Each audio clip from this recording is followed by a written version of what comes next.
Alors nous allons voir dans cette formation comment créer des copies d'objets, de composants, en étant régulier sur la copie et en même temps en utilisant des clones assez nombreux pour pouvoir faire des formes comme ça très symétriques et très régulières. Alors, regardons dans un premier temps, nous allons nous mettre ici en centimètres, hein, pour que ce soit dans les unités assez claires. Et nous allons dessiner un premier rectangle ici, donc de 100, point virgule par 100. Voilà, comme ceci. Nous allons l'extruder avec le bouton poussé, ici, de 100 également. Voilà. Donc nous avons ici donc nos faces. Nous allons sélectionner l'ensemble, comme ceci. Et nous allons créer un composant que nous allons appeler cube. Donc, un composant, on va dire qu'on le remplace. Nous avons donc notre cube ici sur notre espace 3D. L'idée maintenant est de prendre l'outil de copie, de copier cet objet-là sur l'axe X, comme ceci, et nous allons le copier à 150 de distance du premier point à gauche, comme ceci. Et petite astuce de SketchUp, avant de cliquer sur n'importe quoi d'autre, une fois que nous avons fait entrer pour faire la copie, nous allons appuyer sur la touche multiplier, comme ceci, et nous allons spécifier une quantité de duplication.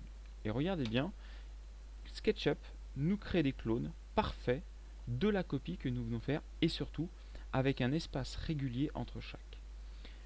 La copie que nous venons de faire, nous pouvons à nouveau la répéter, à savoir que nous l'avons fait sur X, nous allons maintenant copier l'ensemble de ces cubes sur Y. Nous prenons l'outil de copie, nous nous mettons sur l'axe vers donc Y et nous faisons une copie à 150. Il nous propose une première copie, nous la validons et nous faisons x 10.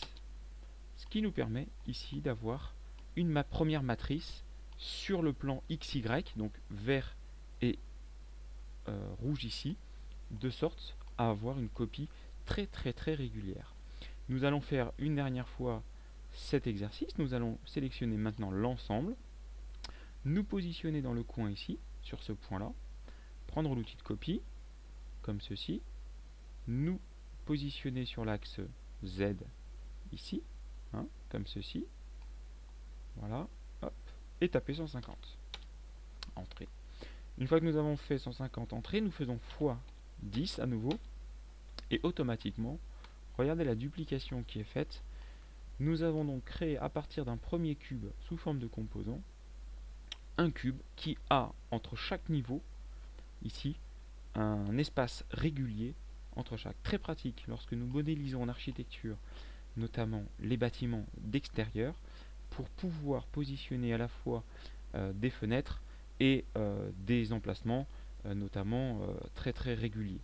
Voilà, donc je voulais vous montrer cette astuce très pratique et très utilisée sur SketchUp. D'ici là, je vous donne rendez-vous pour d'autres formations et je vous dis à très bientôt.